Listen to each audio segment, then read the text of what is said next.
Hello students, आज अपन एक और लेक्चर करेंगे बेटा बूलिया बेस्ड गणित में। और ये एक प्रमेय है।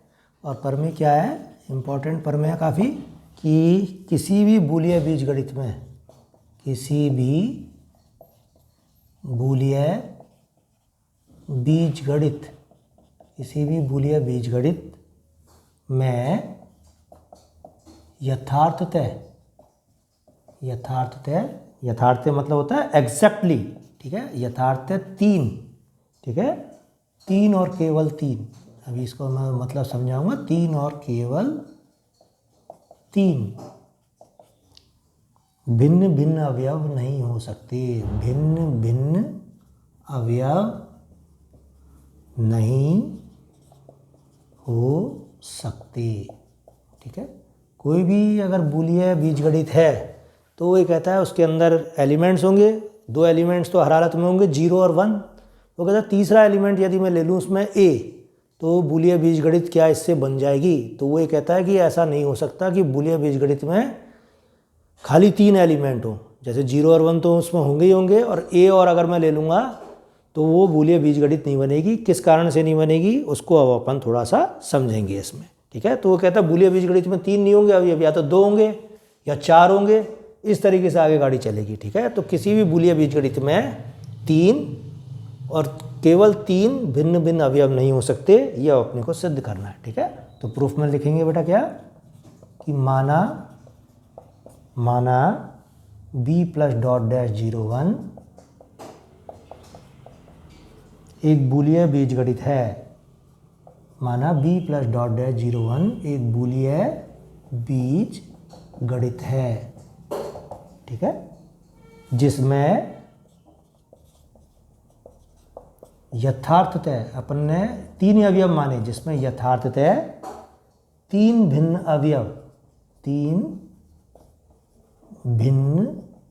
अवयव 0 1 तथा a हैं। जिसमें यथार्थतः 3 भिन्न अवयव 0 1 तथा a हैं। अब b एक बूलिया बीजगणित है। अब b एक बूलिया बीजगणित है तथा a बिलोंग टू b। मैंने ये कहा कि b के अंदर 3 अवयव हैं, एक 0 है, एक 1 है और एक a है। तो इसका मतलब a b में है। अतः एक अद्वितीय अवयव a का पूरक, अतः एक अद्वितीय अवयव a dash belong to b सदैव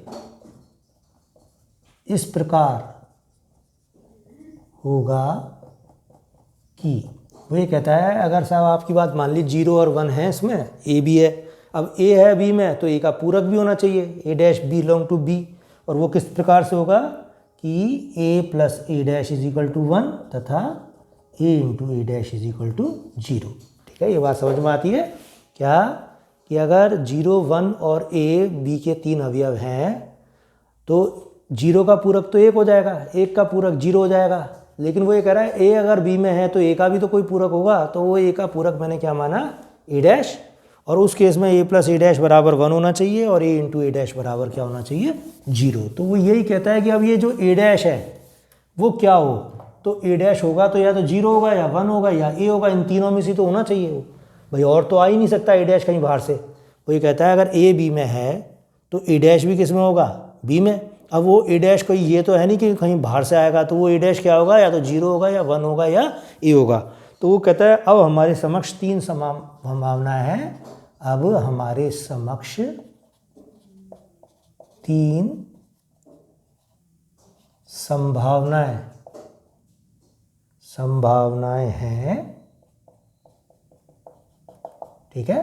कौन कौन सी हैं 3 संभावनाएं कि पहला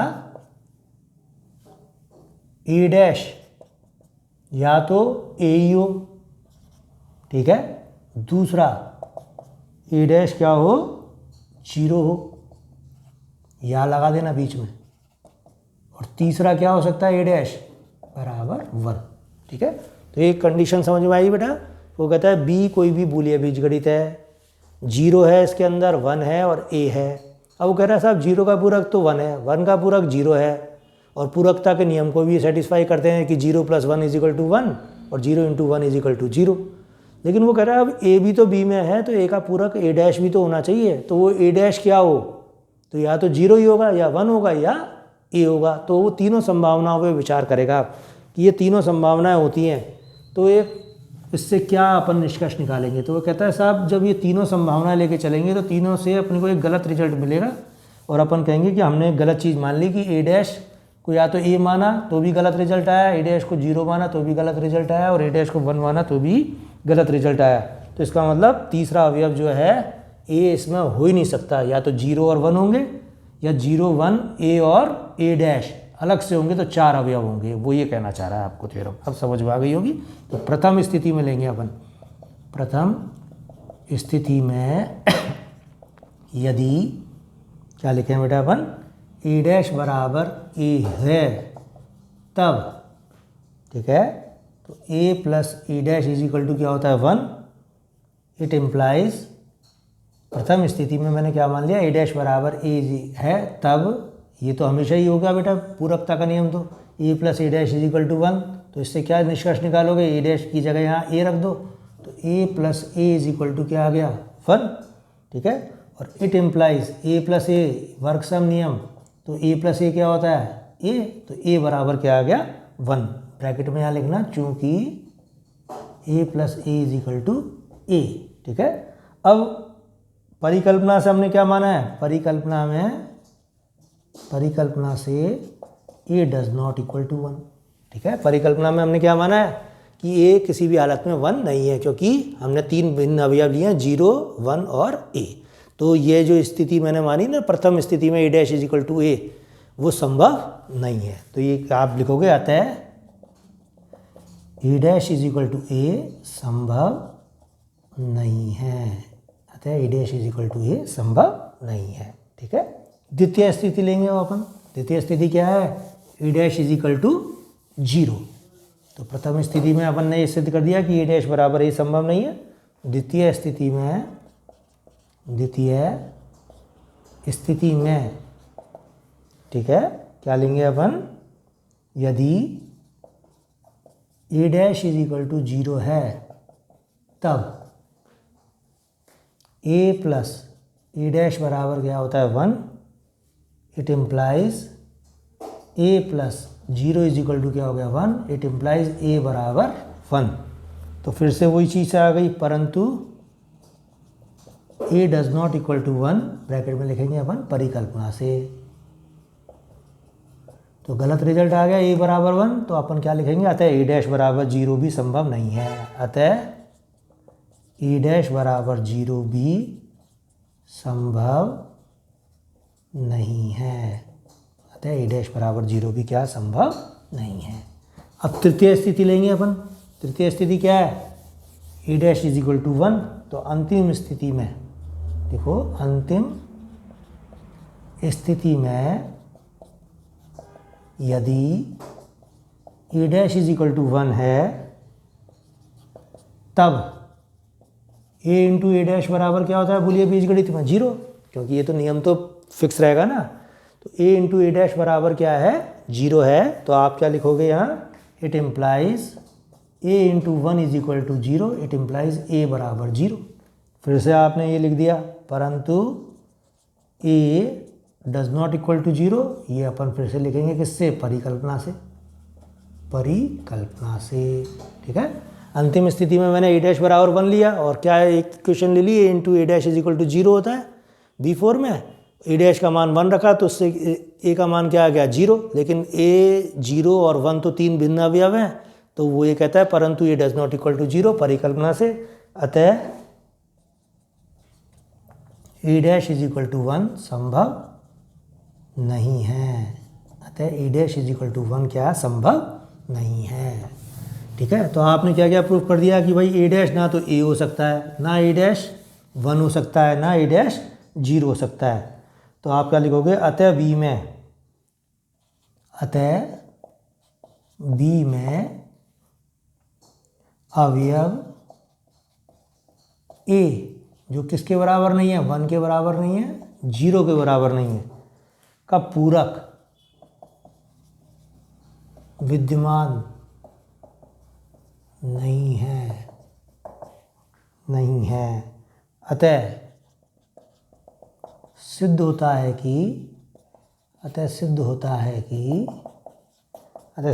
है कि बूलिया बीजगणित में यथार्थतः 3 और केवल 3 भिन्न भिन्न अवयव नहीं हो सकते, भिन्न भिन्न अवयव नहीं हो सकते। ठीक है, तो ये थ्योरम अपने को बेटा थोड़ी सी याद रखनी है। तो वो ये कहता है कि 2 भिन्न अवयव होंगे, या तो 0 तथा 1, या 3 4 भिन्न अवयव होंगे। तो वो बूलिया बीजगणित में या तो 0 और 1 होगा, या 0 1 ए और ए डैश होगा। तो ये अपने को समझ में आ जाती है अच्छी तरह से चीज़ कि किसी भी बूलिया बीजगणित में एग्जैक्टली 3 डिफरेंट एलिमेंट नहीं हो सकते। ठीक है, और एक बेटा थ्योरम मैंने पहले से छोड़ रखी थी, तो थोड़ा सा उसको आप कर लेना, इजी थ्योरम है बहुत वो। ठीक है, तो होमवर्क के रूप में आप उसको करो, क्योंकि सारा काम वीडियो पे नहीं हो पाएगा ये मान के चलना, तो कुछ चीज़ें आपको भी करनी है। तो मैं थ्योरम उतार दे रहा हूँ, 9.3.2 है। क्या है ये थ्योरम कि बूलिया बीजगणित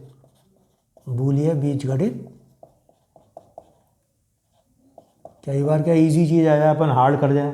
बूलिया बीजगणित B+.-01 में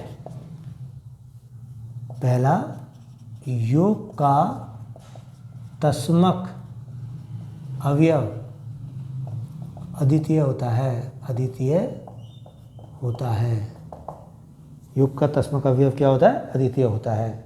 ठीक है, दूसरा गुणन का तस्मक अवयव अद्वितीय होता है, और तीसरा B के प्रत्येक अवयव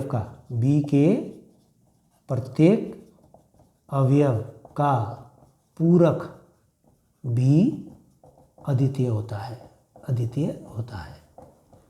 ठीक है, तो उसने बुक में क्या किया बेटा कि वो कह रहा है कि जो प्लस के लिए अपन 0 लेते हैं ना बूलिया बीजगणित में, वो कहता है कि ये अद्वितीय होता है। ठीक है, ऐसे ही गुणन के लिए जो अपन 1 लेते हैं वो भी क्या होता है? अद्वितीय होता है, और प्रत्येक अवयव का पूरक भी क्या होता है? अद्वितीय होता है। ये अपने को सिद्ध करना है। ठीक है, तो उसके लिए वो ये कहता है कि भाई B है साहब, तो B में मैंने 2 अवयव ले लिए, एक 0 1 और दूसरा 0 2, और मैं ये कह रहा हूँ कि साहब ये दोनों ही क्या हैं? इसके तस्मक अवयव हैं योग के। ठीक है, तो दोनों अपनी अपनी बात कह रहे हैं कि साहब एक कह रहा है 0 1 तस्मक अवयव है, दूसरा व्यक्ति कह रहा है 0 2 इसका तस्मक अवयव है, 0 1 नहीं है, लेकिन अवयव एक ही होगा जो तस्मक अवयव है। अब वो ये कहता है कि 0 1 पहले वाले की बात मान लें अपन कि अगर 0 1 तस्मक अवयव है तो 0 2 क्या हुआ? अवयव। तो आप क्या लिखोगे? 0 1 + 0 2। अगर तस्मक अवयव को अवयव में जोड़ोगे तो क्या आएगा? अवयव आएगा। तो उसकी बात अपन रख लेंगे पहले वाले की, और उससे ये इक्वेशन अपने को प्राप्त होगी। ठीक है, अब दूसरे वाले की बात मानेंगे अपन। दूसरे वाले की बात क्या है कि 0 2 तस्मक अवयव है, तो 0 1 जब भी 0 2 में अपन जोड़ेंगे तो क्या आएगा? 0 1 आएगा। उसको नंबर 2 दे देंगे इक्वेशन को, 1 और 2 से, क्योंकि 0 1 + 0 2 किसके बराबर होता है? 0 1 + 0 2 के ही बराबर है। ये 0 2 + 0 1 दोनों चीज़ बराबर है, तो ये क्या आ जाएगा? 0 1 = 0 2। तो दोनों के इससे क्या आ जाता है? तस्मक अवयव सेम आ जाता है। अब 0 की जगह अपन 1 कर देंगे। ठीक है, 0 2 की जगह 1 2 कर देंगे, प्लस की जगह डॉट कर देंगे, और सेम कहानी आ जाएंगे अपन इसके अंदर। ठीक है, तो यही चीज़ अपनी यहाँ आ जाएगी दोनों की में, और I2 बराबर क्या आ जाएगा? 1 2 = 1 1 आ जाएगा। ठीक है, तो वो ही कहेगा ऐसा गुणन के लिए 2 तस्मक अवयव मान लिए, एक 1 1 और एक 1 2, और दोनों की बात रखेंगे और दोनों को ही अपन प्रूफ कर देंगे। तो ये कई बार छोटे छोटे क्वेश्चन आ जाते हैं बेटा, ध्यान रखना, और आते हैं तो फिर ये अपन से होते नहीं हैं वहाँ, क्योंकि अपन ने नहीं किए हुए थे। फिर वो ये कहता है कि भाई पूरकता का सिद्ध करो कि A यदि है तो A' इसका जो पूरक होगा वो अद्वितीय होगा। तो वो कहता है साहब नहीं, मैं तो 2 पूरक मान रहा हूँ इसके, एक B और एक C। दोनों में फिर लड़ाई हो गई 2 व्यक्तियों में कि A का पूरक वो कहता है B है, वो कहता है दूसरा C है। तो अपना मकसद क्या है? B को C के बराबर सिद्ध करना। तो पहले वाले ने यदि A का पूरक B माना है तो क्या होगा? A + B = 1 तथा A × B बराबर क्या आएगा? 0। भाई पूरकता का नियम क्या है? A + A' = 1 और A × A' = 0। दूसरे वाले ने यदि c माना है तो क्या माना हुआ है आप, a प्लस सी बराबर 1 तथा a इंटू सी बराबर 0। ठीक है, अब वो ये कहता है आपके पास दो चीज़ आ गई साहब, ए बी बराबर 0 और ए सी बराबर 0। ठीक है, और इसी प्रकार से ए बी यदि 0 है तो वो b इंटू ए के बराबर होगी, और ए सी 0 है तो वो किसके बराबर होगी, c इंटू ए के बराबर होगी। ठीक है, अब वो b लेके चलेगा और b से क्या प्रूव कर देगा, c। तो b बराबर c प्रूव करना उसका मकसद है। तो b को क्या लिख सकते हैं, b इंटू 1, c का इंट्रोडक्शन कर दो, b इंटू ए प्लस सी, और कैसे लिख सकते हो आप इसको, b इंटू ए प्लस b इंटू सी। ठीक है, b इंटू ए क्या आ गया, अभी ऊपर लिखा है मैंने 0, तो b इंटू सी, और फिर ये क्या लिख देंगे अपन कि 0 की जगह क्या लिख दो वापस, a इंटू सी। तो a into c plus b into c, और c कॉमन ले लो अब आप, तो a plus b into c, a plus b क्या आ जाएगा इससे 1, तो 1 into c is equal to c. तो देख लो आप, छोटी सी चीज़ है लेकिन कई बार क्या घुमा देगी आपको, तो ये आपको आनी चाहिए बेटा। मैं ये कह रहा हूँ कि छोटी छोटी जो थ्योरम है ये भी आपको करनी है, तो बुक से इसको आप पूरा उतार लेना, मैंने आपको समझा दिया है। ठीक है, कि ए के दो पूरक लिए बी और सी, फिर बी लेके चले और सी प्रूफ किया। तो ये जो बीच में काम किया है अपन ने, इतना आसान काम नहीं है, थोड़ा सा 1-2 बार प्रैक्टिस करोगे लेकिन वो हो जाएगा आपसे। ठीक है, अब फिर अपन कल नया एक लेक्चर लेंगे कोई ना कोई, और बीच में अब आप सॉल्व एग्जाम्पल करने शुरू कर दो इसके थोड़े से। ठीक है।